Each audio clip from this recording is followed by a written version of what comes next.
Hello, good morning. This is Jose Fuentes. Welcome to this webinar. We have today with us Mr. Borja Lopez. He will introduce the concepts and process needed to describe a real scenario where, while working in model-based projects using different tools, there is the need to create a common knowledge base, merging all the external knowledge that comes from the different tools involved in the model-based processes. So the goal is to write high-quality requirements concerning the different artifacts that take part around the requirements specifications, such as Rhapsody models or Simulink files or other external ontologies in there or managed in other tools. So let me introduce you in more detail to our presenter today. Mr. Borja Lopez, he is a software engineer at the Reuse company with extensive experience and skills in software design and development. He is the architect of the Rich Authoring tool, one of the main tools within the TRC tool suite for authoring requirements. Also, Borja has acquired wide skills in information retrieval, semantic analysis, knowledge management, modeling, and reuse. So before going deeper, let me just introduce a little bit the company and the tools that we offer as a first block of the agenda. Then I will leave Borja getting in the details of the presentation today, and then after that he will be showing us a live demo before we start with the questions and answers. So, the Reuse company, we are proud to announce the launch of the new version of our tools that makes possible what you are going to see today. In the Reuse company, we have three main pillars. Following the acronyms in our name, TRC, I can say that the three main pillars in our technology are based on these three letters. So let me just make a little change, changing the C for a Q, because in Spanish, quality is spelled with C, while in English and other languages, quality is a Q. So if you allow me to make this change, I can say that the three main pillars in our technology are traceability, retrieval, and reuse quality. So today we will be focusing on the quality aspect and with the global aim of improving project performance in our customers. And all this is done thanks to a knowledge-centric approach.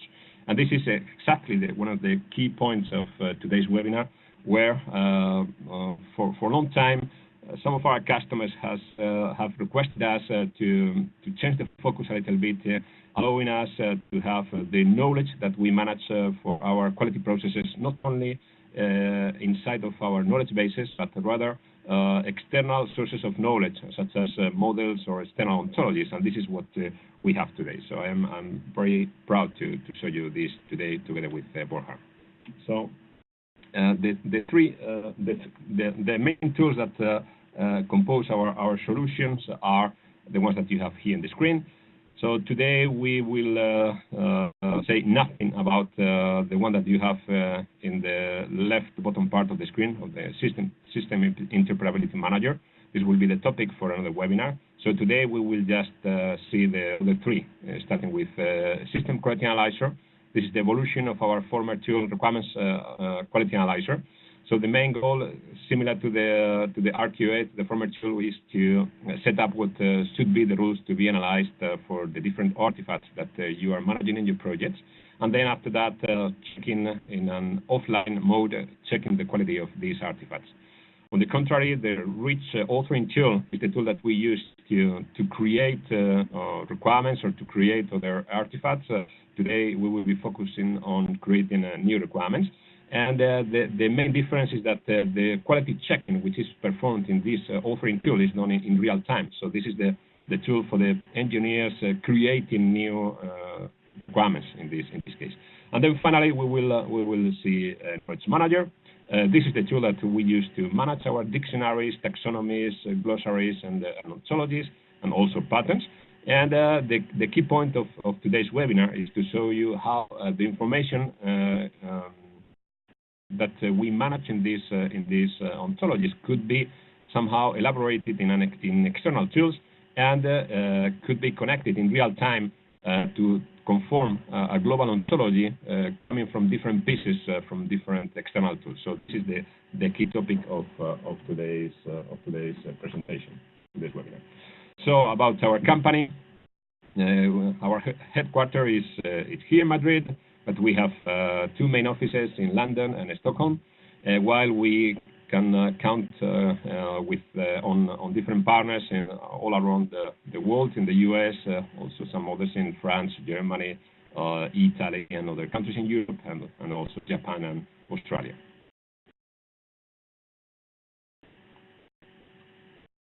And just a brief reference about our customers. So most of them are in the aerospace domain and defense, so we can count on Airbus and all the Airbus group, Thales, Safran, and then other customers in other industries such as automotive industry in France with Renault, also some automotive customers in Germany, energy with Fusion for Energy, ITER project, or EDF in France, consulting companies, banking, and healthcare mainly.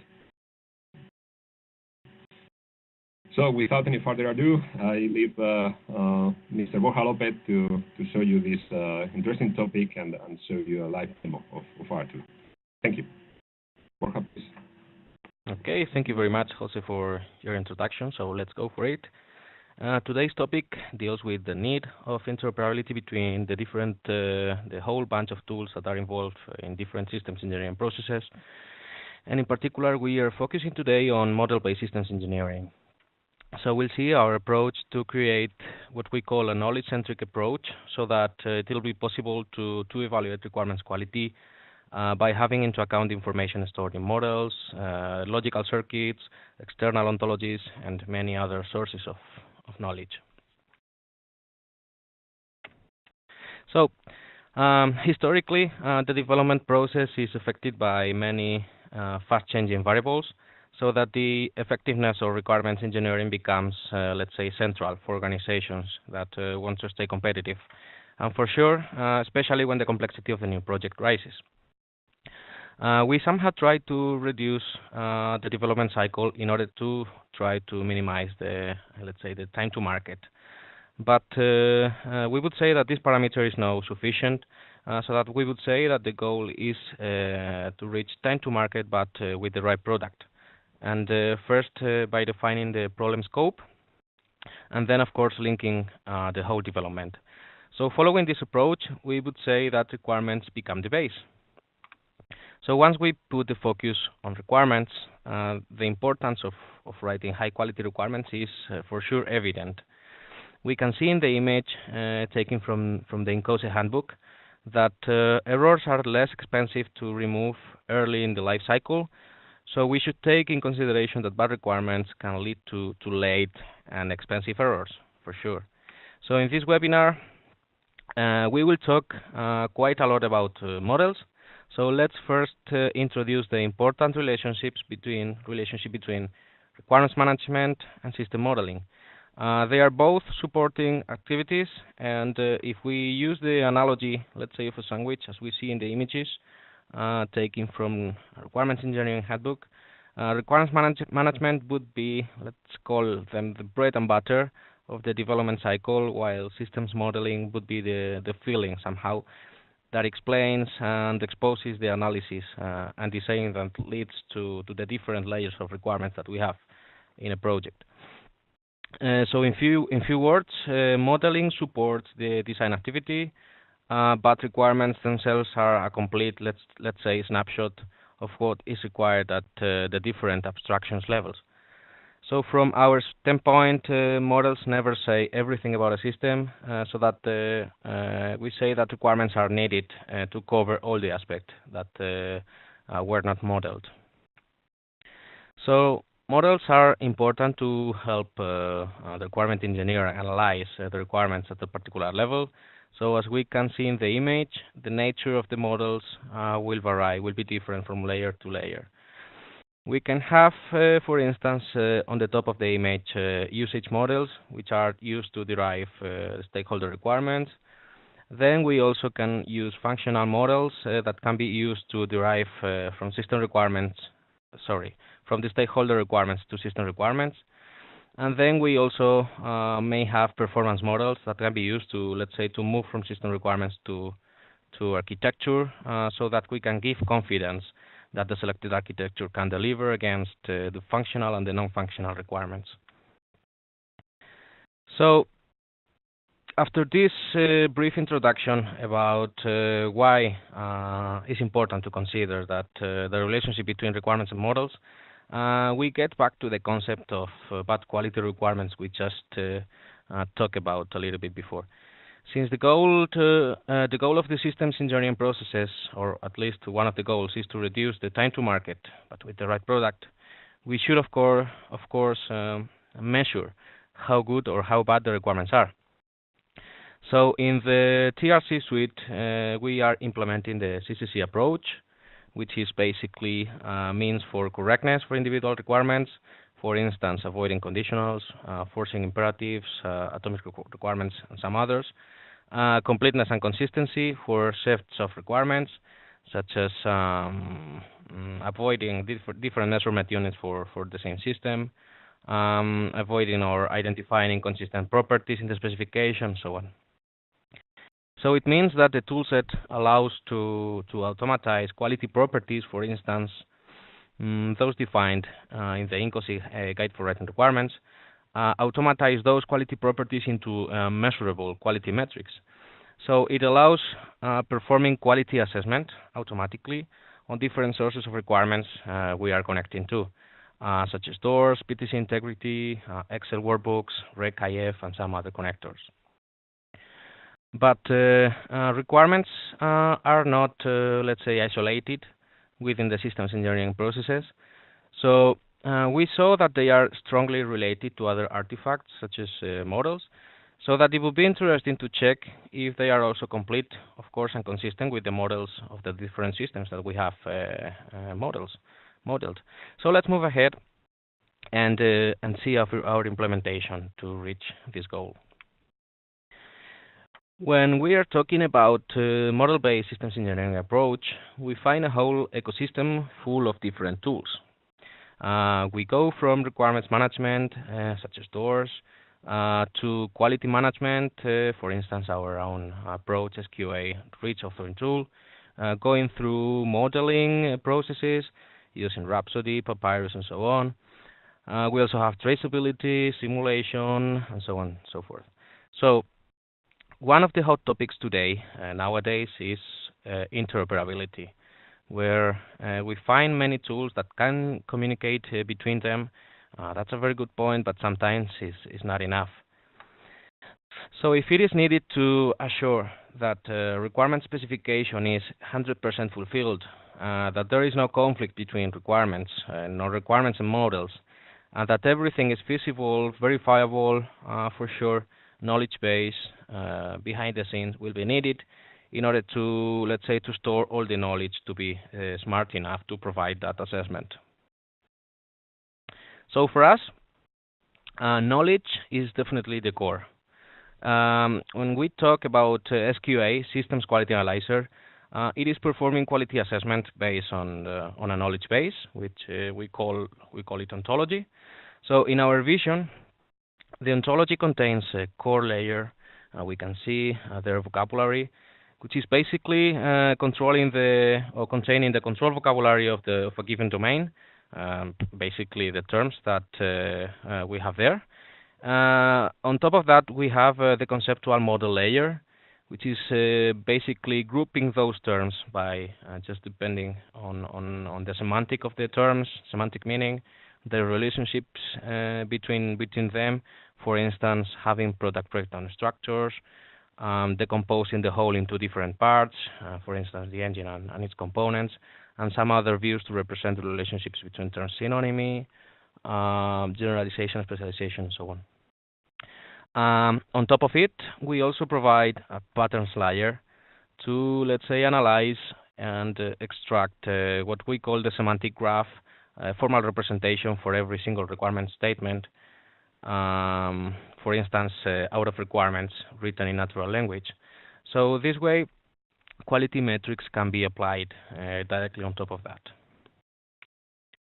So up to this point, the problem that we would say now is how do we put in a single knowledge base all the knowledge that is, let's say, distributed into different tools.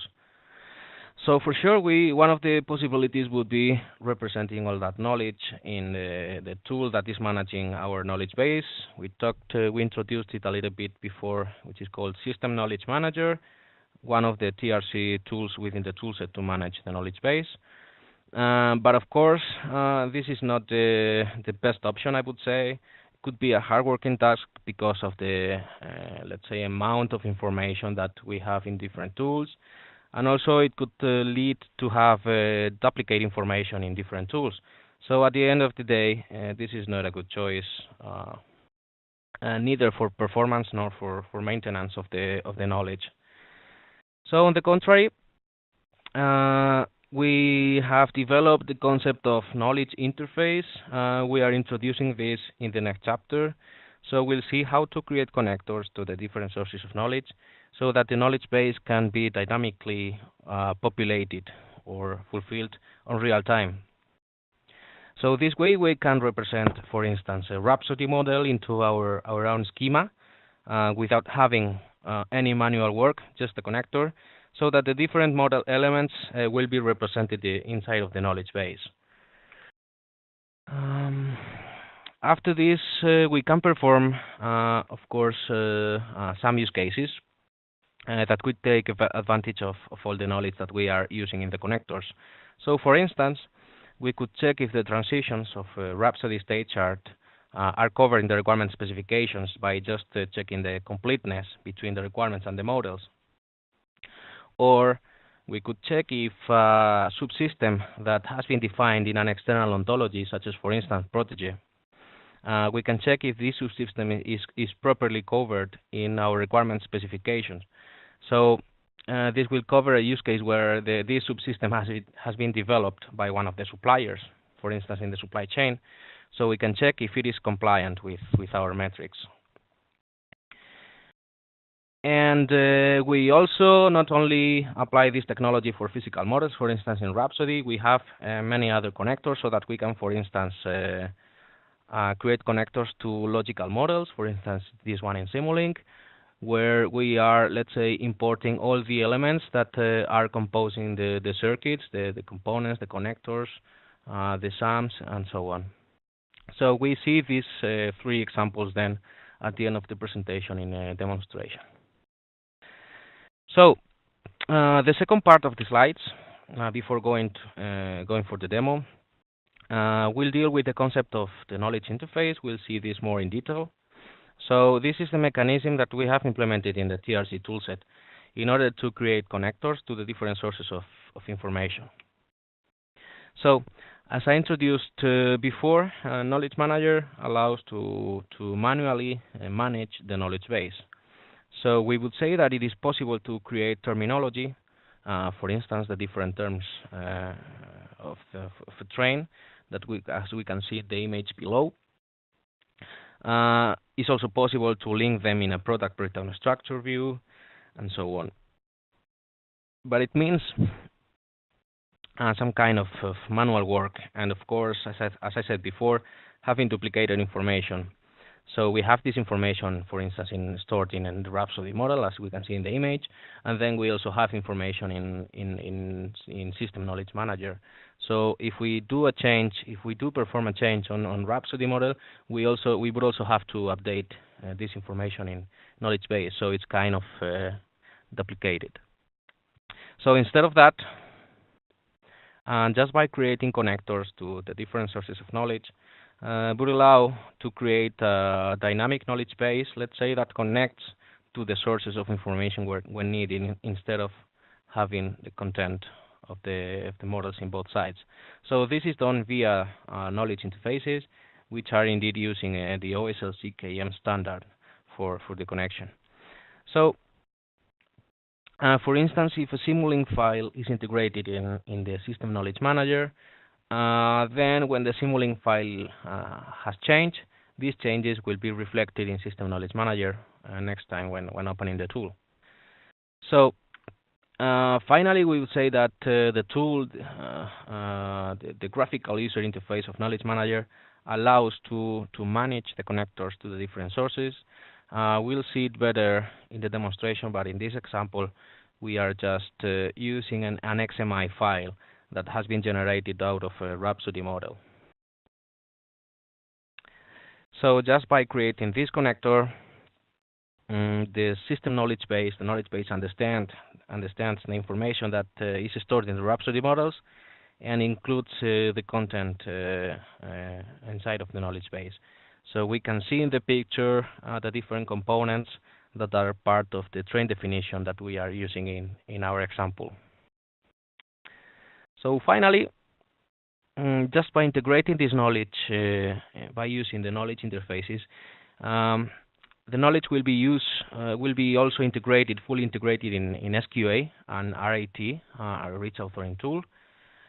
So this feature makes the knowledge to be available for requirements quality assessment, which is, let's say, our goal, where for sure the quality metrics could be configured not only with the content stored in the knowledge base as it is, but also with the integrated external knowledge, for instance, the Rhapsody state chart that we imported by using the connectors. So we can see two pictures on this slide. The left one, on the left one, we see the results of one of the metrics that is configured to check, if I'm not wrong, the coverage of some blocks and packages coming from a SysML model. So we see that most of them were not found on the specification, as we can see that the red piece of the upper pie chart is almost 93%. So on the other hand, on the right-hand side, we can see the authoring process in the rich authoring tool, which is based on patterns. We can call it patterns, grammars, boilerplates, and so on. In this case, the requirement engineer is creating a new requirement just by following a grammar. And so in this case, we can see the name of the pattern that is just authoring modes and states. So when following the pattern or the grammar, in this case, a block item is needed to keep fulfilling the pattern. So the tool is just suggesting all the blocks that contained not only in the knowledge base, but also coming from the external connectors configured on the knowledge base. So we can see a lot of terminology here coming from, in this case, from the Rhapsody model. So let's go ahead. Now I'm showing you a couple of videos just by demonstrating these concepts in action. So we'll see a first video, which is integrating a Rhapsody model into the knowledge base. So we'll see how to perform this, let's say, integration in Knowledge Manager. And then we'll change to SQA to define some quality metrics based on the knowledge that we just imported. We will run some quality after this to see how the results are. And then based on the metric results, we'll use the rich authoring tool just to create some requirements with some missing terminology and some other stuff. Then I'll show you a second, at least a part of a second video, where we'll do more or less the same, but instead of just using Rhapsody model, we'll use a Simulink file and the subsystem coming from Protégé. So we'll use KM for integrating the knowledge and then SQA to perform the assessment.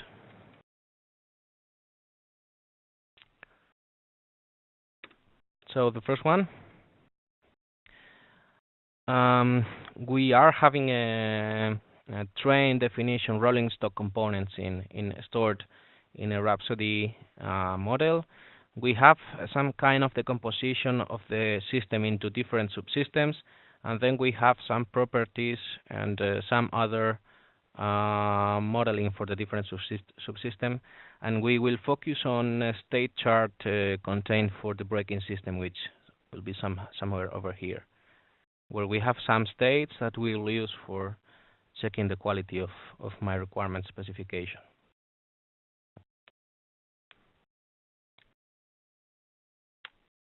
So these are the states that are defined for this breaking system. This is just a simple example. We'll see in the tool, but we'll create a completeness metric just to make sure that all the states are, let's say, defined in the requirement specification. So let's go for it. So once we have the model content is not yet in the knowledge base, at least until we create what we called the knowledge interface. This is a pointer in the case of Rhapsody to the XML file generated from the Rhapsody API. So once the connector has been created here, a lot of terminology will be imported in the knowledge base represented here in Knowledge Manager. So we see different terminology, the big picture, let's say, decomposed into the different subsystems that we have in the Rhapsody. And we can see a kind of a memory stick icon next to the elements. So it means that since in Knowledge Manager we are showing different kind of information stored in our database, and information coming from the outside, from external connectors, we are representing with this icon the information that is coming from the outside. So we can differentiate. So we are also having here the representation of the element in state relationship that we have for representing just the different states that are modeled for the breaking system. We are also representing the transitions from normal to alternate, from alternate to emergency, and so on.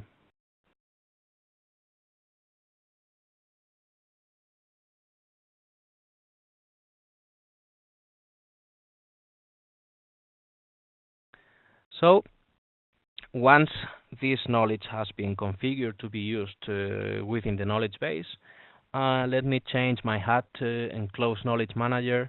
And now we are using System Quality Analyzer, SQA. We'll be connecting to requirements repository. In this case, the requirements are stored in an Excel book. We have some other connectors, as we talked about before, TORS repositories, RecIF, PTC Integrity, and some other tools. So in this case, let's just connect to this requirement repository, where we have some requirements, in particular more than 700 in this module. Just at a glance, we can see the text of the requirements, and we also see some stars over here with some score. It means that these requirements have been analyzed before, so that correctness quality has been calculated, and we represent 3 levels of quality: low, medium, and high, depending on in this case, of the correctness metrics that we have configured for this module. So let's go for the configuration of the metrics. In this case, we don't have any completeness metric, so we can create new ones. In this case, we are just creating simple terminology coverage based on the knowledge that we importing from Rhapsody to check if some blocks and packages are covered. In this case, only the blocks. So when we select the block, in this case, this is a semantic cluster that is grouping a lot of terms coming from the Rhapsody thanks to the stereotype of the elements. So this metric will just cover if the, let's say, concepts, if this terminology is covered in my requirement specification, or if I am missing some definition, some specifications. So once the metric is created, we can just run the assessment. So this process will take all the requirements. We now analyze all the requirements just to check the percentage, the number of terms selected in the metric that are covered in the specification. So we see that we have a poor score. It means that in 98% of the terms are not covered in the specification. So we can have some detail over here. Only the 2.5%, which is just one term, is covered in my specification. So we can say that we got a lot of work to do. But before that, let's create another metric. Not so simple as just checking terminology coverage. So in this case, we are selecting the element in state property. If we remember 2 minutes ago, we just showed that this relationship is representing the different elements, the different states, that an element has. So for the case of the braking system, we can check if the braking system is found in an alternate, emergency, fail, and so on states in the specification. So it's not as simple as just checking terms in the requirements, but it is analyzing, it is performing some kind of smarter analysis to check if the braking system is defined based on patterns, on grammars, is let's say linked with the different states. So let's see what happens.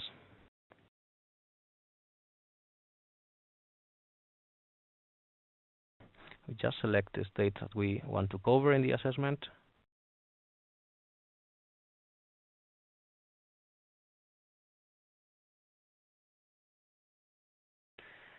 We are also selecting not only the configuration of the metric of the states that we want to cover, but also which patterns or grammars from the knowledge base we want to use in this case for analyzing the requirements. So we'll see this pattern later on in the authoring tool with more detail.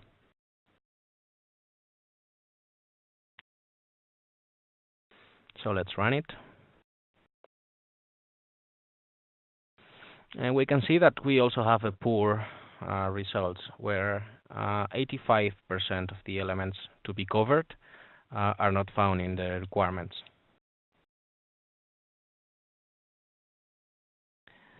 So only one of the states is covered, the one that is defined in the alternate state for the braking system. We can see the requirement where it was found. So the requirement says when the braking system is in alternate mode, the system shall do perform an action, in this case launching a signal. So this requirement is generating the formal representation that represents that the braking system, that something has to happen when the braking system is in alternate mode, and it makes the metric to be compliant, but just on one of the items selected in the metric. We have 5 or 6 more states to be covered.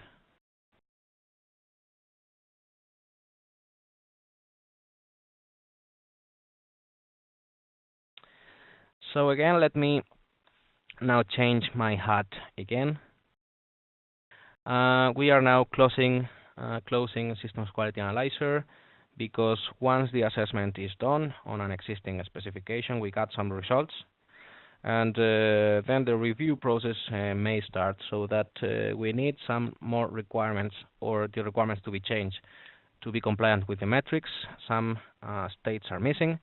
So now we will be using the Rich Authoring tool, the RAT, just to create some new requirements to just complete, make the specification complete according to the metrics that we have.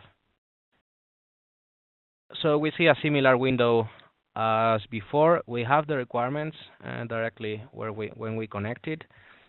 Also, we have information regarding quality, correctness results, and consistency as well, not calculated.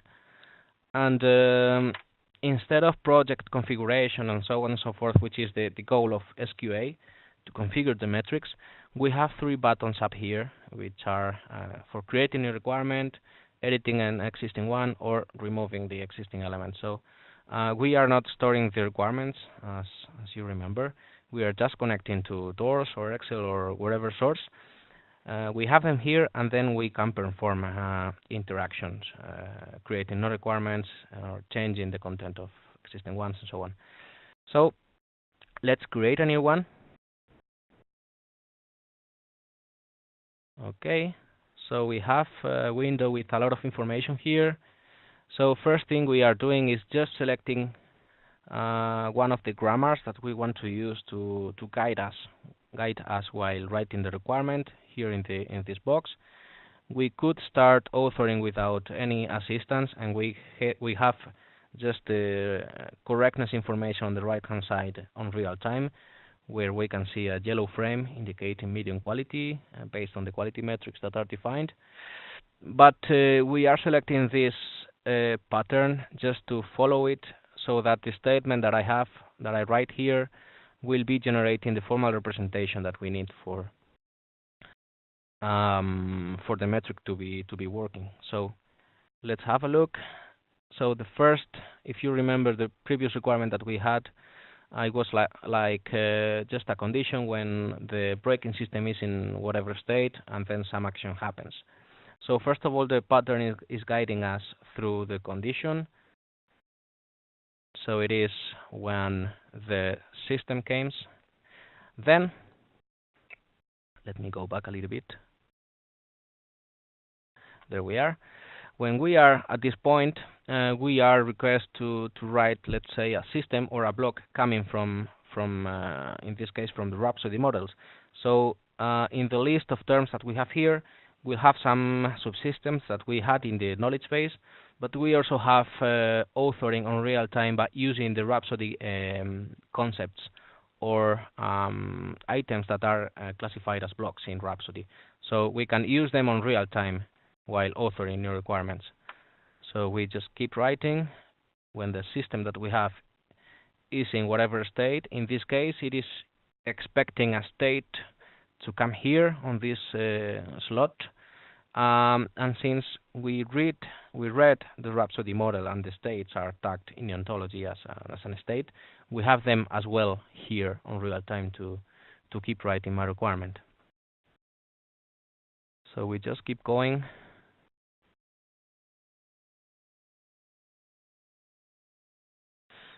And then once my requirement is done, we can also reevaluate completeness on the fly on real time here in Rich Authoring Tool. So we can see as this requirement is contributing to the completeness metric that we had. We can see more detail, and if you remember, we had something like 95% of incompleteness in red. Now we have the green area a little bit bigger, let's say. So as we continue creating requirements by defining the different states that in this case this braking system should be, the completeness of the metric will be rising. So let's create another one based on the same pattern. In this case, so we have the different states in Rhapsody, and then we also have them in the authoring tool. In this case, we'll see that the metric is not going to improve since the alternate state for the braking system was already defined. So we are not defining a new one of the missing states. Then we have also consistency metrics for avoiding kind of duplicated information. So if we configure this metric, we could see that even using different words, just by generating the same formal representation, we could have overlapping requirements in order to avoid having this. So as soon as wrote another state, we can see that the green area keeps growing. So we are close to 50% of completeness for this metric. And once we finish writing the requirements, we should reach 100%. So SQA is able to create metrics, to define quality metrics, to make the requirements, let's say, to be compliant with the metrics. But the tools are not forcing the requirements engineering to write somehow by following the patterns or just forcing removing things. It is just suggesting and calculating how the quality is on real time. Then for sure the authors can write the way they want. So I just finished this video, so let me quickly show you the second one. In this case, we are using this logical model stored in Simulink for creating some other metrics. Here we have represented some components, a relationship between components, and so on. We also have this external ontology stored in Protégé. So this was developed by one of the suppliers. So we just receive to use it in our knowledge base. So we have some classes over here, components, system elements, and so on. Then we have some instances as well, and some relationships between terms, for instance. Where the train has the communication system as a part, and some other information. So we are integrating both external sources into the knowledge base, so that we see how to apply the metrics on that, on top of them.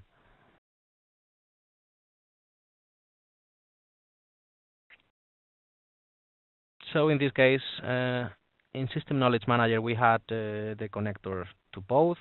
In this case, for the communication system in Protege, this is a OWL file that we use. And in the case of Simulink, it's just a Simulink file that we point to. So we see in the terminology that we have some elements with the memory stick icon over here. They are coming from the different sources that we imported.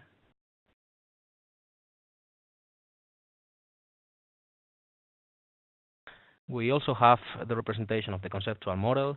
So in the case of the Simulink file, we represented all the relationships, which is kind of a chaos between the different components.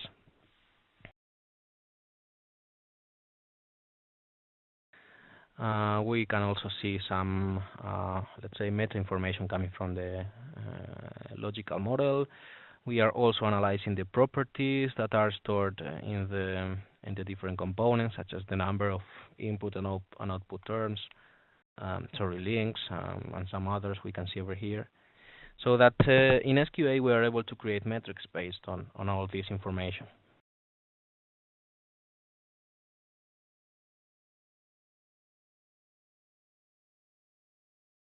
The same for the Protege ontology.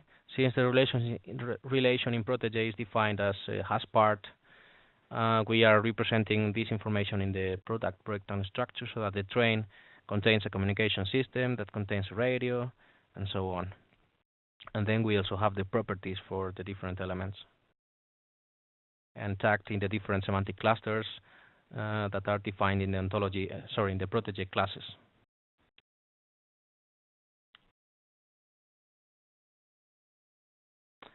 So let me move the video a little bit forward. So once we have defined this knowledge in the knowledge interfaces, we are now able to create metrics again in SQA. So we connect to a different, I think, requirements repository. And let's have a look.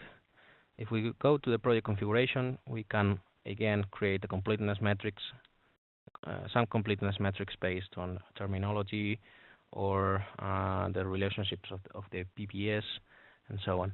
So for the first one, we'll just evaluate the coverage of the terms coming from the Protege ontology. So we just select the PBS, product breakdown structure,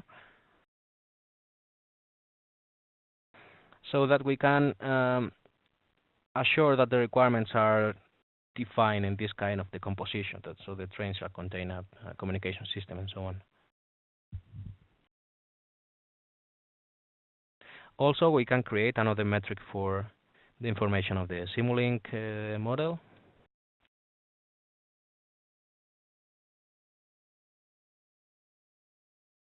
So in this case, we'll evaluate the coverage of the subsystems coming from the Simulink. Okay, let's move ahead.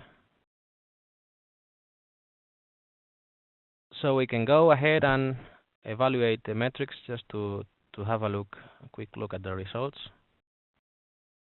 So we see that we have also poor results. For instance, we have just half of the terms coming from the Protege covered.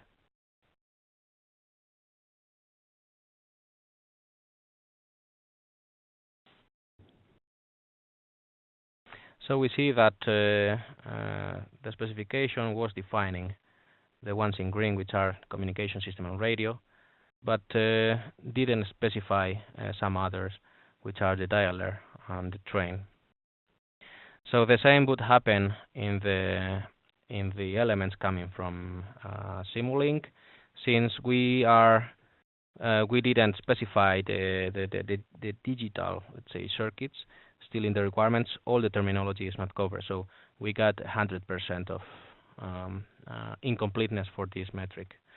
So let me just stop the video here. So the rest of the work would be just creating new requirements to be compliant with the metrics. It could involve the rich authoring tool just to create these new requirements based on patterns and so on.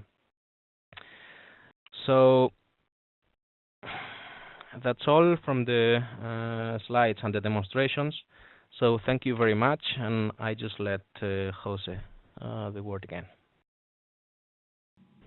Thank you for your presentation, Borja. I hope that this presentation and webinar is of your interest for all of you attending. I would like to invite all of you to our next webinars. So here in the right-hand side, you can see the complete list of webinars scheduled for the rest of the year, and special interest in our next webinar to be held on the 10th and 12th of April this year. And the topic is can script-based languages like DXL hack natural language processing? So this is a very interesting topic because it was created as a blog spot by one of our colleagues, Mr. Christopher Froling. The paper was NLP, natural language processing, beats DXL, DOS scripting every day of the week. So under this interesting topic, we have had a lot of interesting reaction coming from some of our customers and other external audience. And this time, Dr. Simon Wright will investigate this claim during the webinar. And he has been providing and improving requirements quality for over 20 years and as a DXL programmer for over more than 10 years. So he's the ideal place as a referee for this match between DXL versus NLP. So I hope to meet all of you there. The time for this will be the same as this week, so it will be 5 p.m. Central European time for Tuesday the 10th, and 9 a.m. Central European time for Thursday the 12th of April. I hope to meet you there.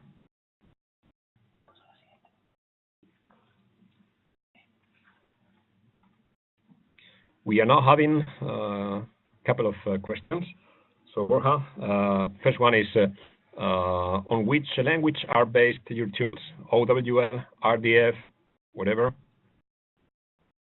So I understand that he's meaning the ontology-based, the external ontologies. Thank you very much, Jose. This is a very good question indeed. We are not...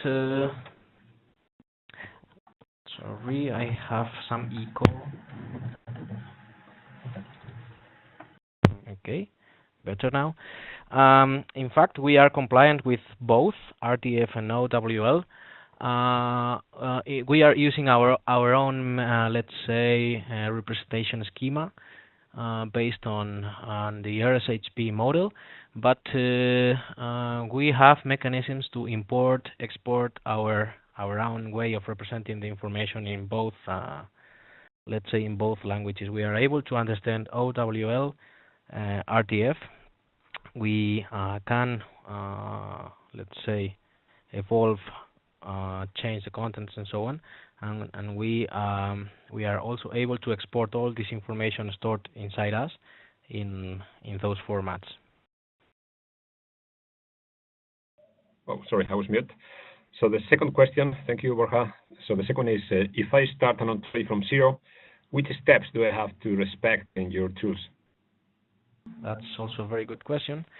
So we are providing an out-of-the-box ontology when getting our tools. In that out-of-the-box ontology, for sure, our algorithms, our way of working is language depending. So we have ontologies for English, Spanish, Swedish, French, Italian, and also Japanese for dealing with language dependent issues. So in these out-of-the-box ontologies, we include most of the verbs that are contained in those languages. Then we also include some of the main nouns, adverbs, adjectives, and all that kind of a base for the language. Then we also provide with the rules for dealing with natural language processing stuff. And then, of course, it's fully customizable by the user. Most of the customers that use this approach, it's, let's say, they try to solve a domain-dependent problem. So the content to include in an ontology really depends on the users, on the domain that is going to be, let's say, represented in this ontology. So it can be from the very generic, just having a lot of different language patterns, terminology, and so on, or it could be a specific ontology for the development, I don't know, of one particular plane. So it really depends. But just getting our tools and starting working with the out of the box ontology, even it's possible to, let's say, to empty this ontology. We allow that on System Knowledge Manager is one of the options. So if it is maybe too much information because some user wants to achieve one particular problem, it's possible to start from an ontology, an empty ontology, and then start building, just adding some terminology and a few natural language rules and all that stuff. So thank you, Borja. Just to add a little bit more detail to this answer, normally this the information is coming from different disciplines, as has been shown by Borja, by connecting to Rhapsody, connecting to Simulink, or connecting to external ontologies in Protégé. So the idea is to draw or to develop the backbone of the ontology in Knowledge Manager, and then after that linking different branches of this knowledge to different external tools. So this is normally the way we deal with this topic. Third question is, how much training does one need to use the software for requirements quality assessment? Also, or let's say, let's keep this. So there are two questions in the same paragraph. So this is the first one. So how much training? Okay, that's even a better question because it really depends. But maybe getting our tools, let's say the out of the box, starting playing around with it. For just using Knowledge Manager, it can be, let's say, weak training because it's kind of a very, very, very big tool. It depends on the use. Maybe just for terminology and some conceptual model, it can be lighter, smaller training, 1 or 2 days. But for mastering the tool, we are talking about 4, 5, 6 days. We are also having in Knowledge Manager configuration management, versioning, reasoning, transformation from, let's say, the basis from transformation requirements and translation, automatic translation. So it is a huge, let's say, environment out there in there. Then we have the other, let's say, leg of the table, quality assessment tool, the SQA and the RIT. And then we have an approach which is based on belts. Depending on the maturity level and the use of the tool, we can start just with a few metrics. Let's say we call it the white belt, not to put too much noise into the organization. And then once it is mastered, we are applying, let's say, bigger belt with more complex metrics, using at the beginning just correctness because it is, let's say, straightforward, and then introducing some completeness and consistency metrics that are need much more maturity, ontology behind the scenes, and so on.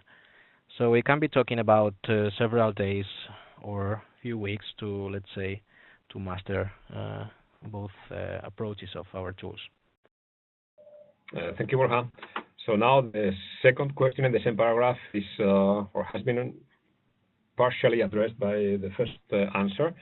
So the question is, what is the metric based on which to assess the requirements quality? So as Borja said, the tool is offering a number of different metrics for you to customize the way you want to follow these metrics. So the tool is not forcing you a number of particular metrics, but rather the tool is opening a number of possible options just for you to pick according to level of maturity. As Borja said, you will be picking the level of maturity of the quality metrics as well.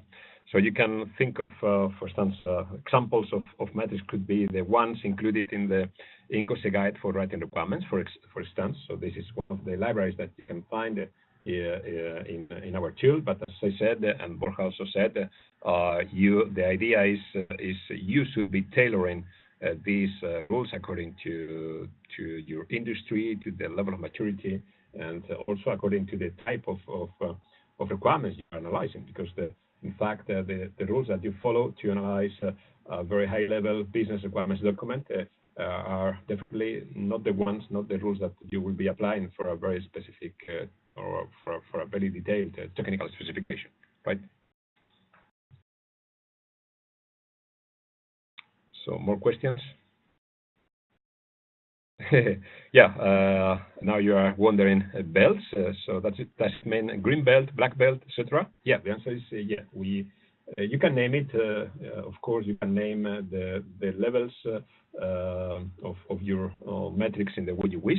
But we like this approach of starting with what we call white belt, and then yellow belt and orange belt.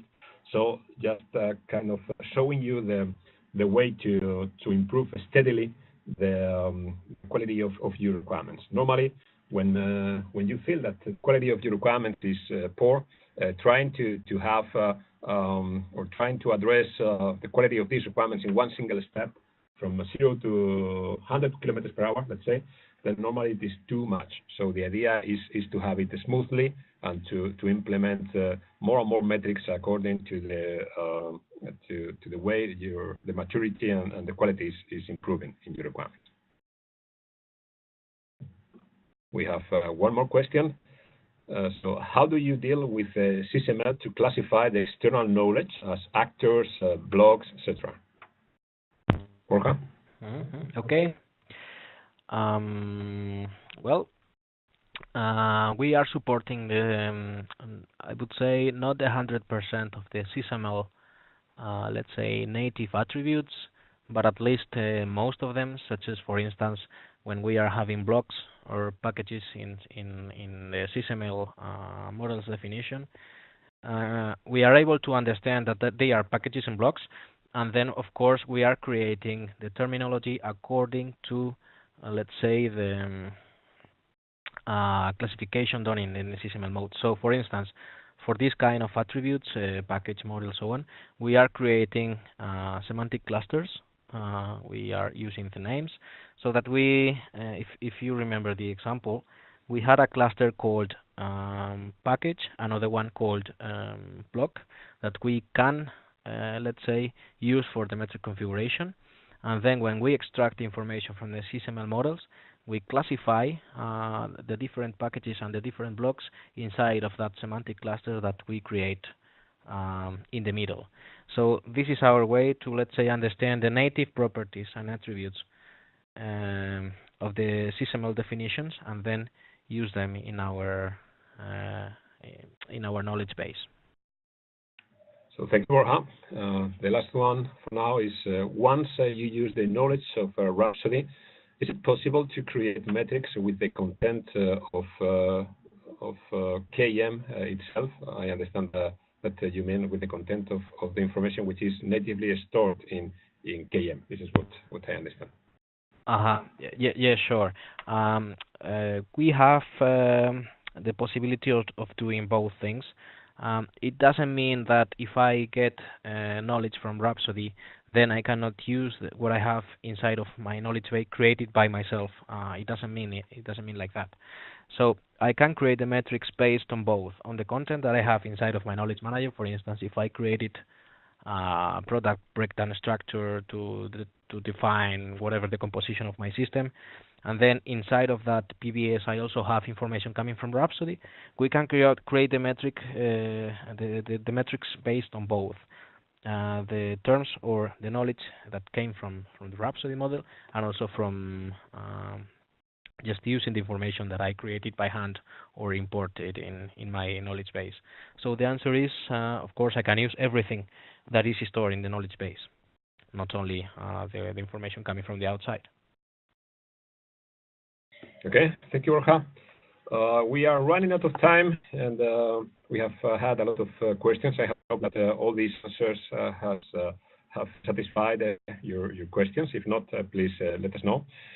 So I just wanted to say thank you again. Thank you for joining us, and remember to stay tuned and join us for our next webinar in April. So thank you.